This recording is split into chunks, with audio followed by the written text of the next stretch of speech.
Hello, Mary. Welcome to GoCast. Well, hi, Julian. Thanks for having me. Well, it's an honor to have you as a guest on the GoCast. If you don't mind, can you just start by introducing yourself, who you are, where you come from, what do you do?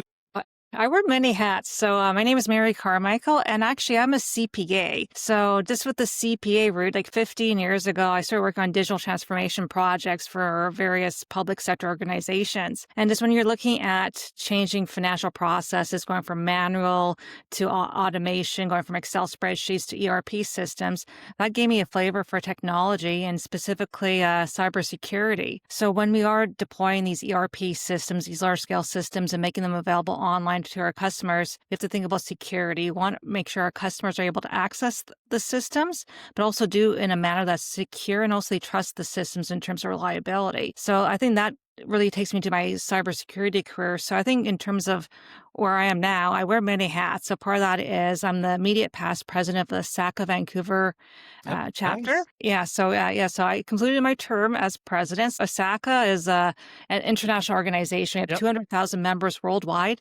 and Vancouver has one of the largest chapters in North America. We have over Oh, 1,000 really? members. So with SACA, we have 1,000 members in the technology field. So working in privacy, cybersecurity, audit, as well as risk management. So it's a great community to lead and manage. And also, I'm starting a new venture next week. I actually will be in Toronto, going to become a fellow at Toronto Metropolitan University. So with my fellowship, I'll be working on AI. So AI supply chain risk, specifically third-party risk management. So I found just with my career, I work from a business group of financial services to cybersecurity. Now I have the intersection of AI. So how do we move forward as a nation in terms of adopting these technologies responsibly, but also being mindful of the third-party risk, especially when you use solutions from Microsoft or depending on different nations you're dealing with, how do we manage that third-party risk? Once again, I'm proud to be a CPA. I have more of a business background, worked in internal audit, enterprise risk, leading a cybersecurity community in Vancouver, and now onto a new venture in research and being a fellow. Wow, that sounds busy, and probably you're wearing those three hats perfectly. Tell me, Mary, how did it started for you to go in cyber? Were you from like right out of school, you went directly in cyber, or you switched gear eventually? Because you're CPA, so probably you had some fork in your path eventually, or how did that happen? I do like to promote the CPA designation because it's a very versatile designation. So when you're a CPA, you actually have to do system audits. So part of that, you get Mhm. trained on technology. So how do you audit a financial system, especially in terms of people's permissions? Do you have the right controls on data? And then also auditing, even like business continuity. If a disruption happens, are we able to bounce back? So I think when people think of CPA, they may have an impression that we're bean counters, looking at financial reports, auditing financial statements. But part of our role is much more broader. We're all about assurance in terms of the technologies being used to support our financial systems, and do we trust them, or do we have appropriate controls in place for availability, for integrity, and confidentiality? So I worked in internal audit and also just with the importance of cybersecurity, especially when you have these digital platforms. The board, also the executive leadership, wanted to Mhm. report on the security posture. So part of that is even doing audits on using like ISO 27001 or even the CIS framework, where we are. So what's the current security posture? What's the gaps? How do we best address that? And working with IT on developing a roadmap in terms of cybersecurity improvements. So that's where our CPAs come in handy, is that we're able to do that assessment and also support IT with their just developing like a multi-year plan to improve the security posture as well as metrics reporting. So I found just with the CPA background, I've always was working with the technology groups, whether it's implementing new financial systems like ERP solutions like PeopleSoft or SAP, also doing audits and also looking at standards like PCI for credit card processing, making sure that when we process credit cards, we're adhering to that standard. So I just found it was always a natural part of my job. I always was Mhm. told, go, Mary, you have a good relationship with IT. Go talk to the IT folks about this. So I think part of that is being collaborative, working with IT, especially when you do financial system projects, explaining what we're trying to achieve, especially when you go adding more digital platforms, more reporting automation. IT wants to know, why are you doing this? What do you hope to achieve? But also, at the end of the day, IT will be supporting that system and making sure that they have the appropriate staff and training in place to help the finance team with our systems. So it's really a collaborative relationship. Well, thank you for sharing that. And you mentioned that you're now looking more to work with AI specifically. And I think, AI is a big bubble right now for sure. It's probably Mm. nothing new, but it's really front and center, I'd say. What's your opinion on where all of this is going? I think there's lots of lessons learned from digital transformation projects I worked on like 10, 15 years ago. So taking a manual process and automating it. And to me, I see AI as another type of automation. So whether it's generating content, even predictive modeling, or even with agentic AI. So part of that is we still need to have a clear business case. So what process are we automating? How do you want to automate it? And what controls do we have in place to make sure that the automation is working as expected? So that all carries forward to AI. So I think the concern I have with AI is it depends on data. So like that's the feel for these systems is having good quality data. And as we've seen with the generative AI, especially with the Chat GPT and Gemini, if you have bad or flawed data, that impacts your output. So Mhm. I think we need to spend more time refining our data in terms of what's our goals, what's our data sources, what's the state of those data sources in terms of the quality. They're not set up properly, your system's not going to meet expectations. And I think right now the research is showing that, like even Gardner said that 85% of AI projects will fail. And part of that is data. So poor data, the data's not representative, or even biases in terms of how these systems are built, biases in terms of developers, or even how the model's trained. So I think there's a lot of potential, but part of that is talking about the risks, especially in terms of the data, the biases, and making sure we have acknowledged that, especially as we deploy these projects. And it also goes back to good project management. So just being mindful of the risk and what checkpoints do we have in the projects to make sure we're on track. So I think for me is this learning from the past, being mindful of what the new risks are with these models, and making sure that we work collaboratively to monitor progress, that we're on the right path. Yeah, that's very true. And you mentioned data is a big piece of potential success or failure of these model. Do you think that the actual model in place that are like OpenAI, Gemini, Cloud, or any of these other are already working with some garbage in? I think we've seen that already. So there's always like, there's different, yeah. So in terms of even Grok or some of these models, like tricking the model to produce output that's biased. So yeah, so I think we have seen that, but also how they gather the data. So in terms of scraping the intranet, and Uh-huh. also that involves copyright. So they're scraping copyrighted materials that they don't have permission to use. And also as part of ChatGPT, they did scrape Wikipedia. So is Wikipedia an accurate source?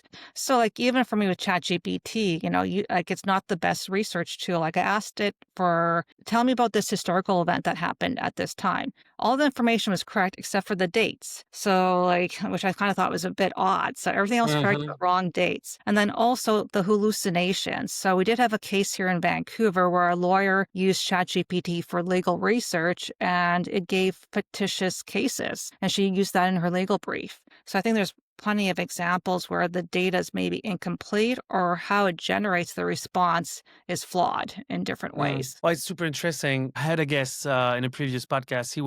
He hated the word AI. He was trying to avoid it because, as I mentioned, it's nothing new, right? It's been here for a long time now. We used to call it machine learning. It evolved, it changed name. Google is doing such a work for a long time now. And then what he said is basically it's algorithm. I mean, it's just numbers and it's an algorithm that is crunching data way faster than other and trying to maximize different model and outcomes out of it. Now, I think it's super interesting what you're saying because we're relying more and more on that it's evolving super fast. I mean, for now, I guess we're mostly as most of the people are using it to create emails, right? And Yes. emails are getting answered, Copilot and all of that. And even on LinkedIn, you see people posting like a fully AI generated post on LinkedIn. It's in my perspective becoming boring because of that. But anyway, to your points, if the data is wrong, well, everything else, the outcome is going to be wrong as well, right? But also introduces a new risk called human overreliance. So are we losing our ability to write an email by ourselves? I can see using ChatGPT or even Copilot, can you fix the tone of this email? But you still need to review it and also Mhm. keep in mind who's the audience and does the email meet the recipient's questions or the purpose? So there's still Yeah. some critical thinking. So right now I'm seeing people maybe copying, pasting as is, which to me is, like, I don't think it's the best use of these tools. Part of that is maybe it can help you brainstorm, give you some structure. But end of the day, part of that is you still need to review it. Does it meet the purpose in terms of the purpose of the email, who receives it, and does it answer their questions? And also, when you create AI generated content, it becomes very generic and it's not fun to Mhm. read. So people lose interest. And there's been actually research, medical research in terms of people's brains when it comes to using ChatGPT. And they do see a difference in our brain chemistry after using these tools. So, in terms of once again losing critical thinking skills. Hmm. Super interesting. We're becoming lazier and lazier Yeah, yeah, using those lazier or tools. just this over reliance, and just you see a system that's gives you the answer quite quickly, so you therefore like, oh, it must know what it's doing. But there's like at times like I was testing it out even with financial calculations, and it's like all wrong. So part of that is Yeah. it gives a very speedy response, but when you read it, does it make sense? And I think part of that's Hmm. testing your knowledge and seeing where the gaps are. And I found that even when I use ChatGPT, I'm still editing the content and refining it. It's not Hmm. 100% perfect. Maybe Yeah. it's 40 to 50%, but you still need to add your voice and your tone and also and making sure it's applicable to once again the context you're using that Yeah. material for. Just I found the AI generated content, just you see it, you lose interest. So hopefully we don't lose our ability to tell stories. Well, that's why we have podcasts and Your different ways to podcast. connect, right? These things are real. There's no AI involved yet. I'll bring us back to a previous topic. You mentioned Isaka. There's chapters in Montreal, Quebec, everywhere in the world, as you mentioned. I had one of the guests was the president of Montreal chapter, and he was talking about the community, how important it is. What's your thought around that? The cybersecurity community in Canada, maybe in Vancouver, how strong it is? What's the movement there? I think it's quite strong. So we have lots of collaborative events. So that's one of our goal. Like we have our goals for our chapter. So part of that's building relationships with other cybersecurity groups. So as SACA, we tend to focus more on GRC, but there's other groups that are more hackers, focus on DEF CON, or even women in cybersecurity. So we try to build relationships, and we do have joint events. So actually, we're having a big holiday party in December called Hack the Hall. So where we invite the DEF CON folks, the WESIS folks, and also the research community. So part Oh, of that cool. is I think that's one of the misconceptions of cybersecurity. People think cybersecurity is more infrastructure, managing firewalls, but when you think of the changes even the last 5 years, there's like almost like 20 different career paths when it comes to cybersecurity. Like even for me, like even like internal audit, operational risk.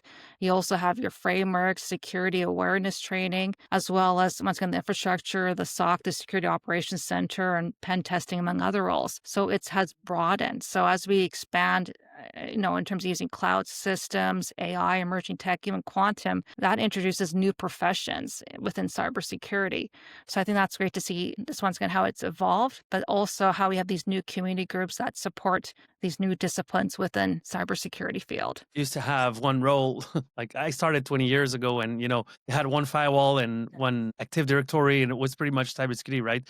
Where I mean, it's pretty much so large now, and it's growing and growing, right? And people think like that cybersecurity means someone with a hoodie and a black face. We want to democratize a little bit the cybersecurity. That's why the podcast, by the way, as well. So yeah, community is something important. If you could go back in time and talk with Mary and give her some advice career wise, what would you offer as advice? I think I would approach your question as like a female or woman working in cybersecurity, and part of that is having confidence and believing in yourself. So I think one of the challenges of women working in this field is sometimes you may get challenged in meetings and you're thinking, maybe I don't know the answer, but trust your gut, answer the question and respond back. So I found within the females I work with here in Vancouver, people are sometimes hesitant, or the females are hesitant to maybe speak their opinion or lead a conversation or facilitate. And I think my message is just believe in yourself, have confidence, you know what you're doing, and just speak up. It's okay. And also, there's lots of opportunities to take leadership roles. So, for example, the SACA Vancouver chapter, and then during my term as president, we received a global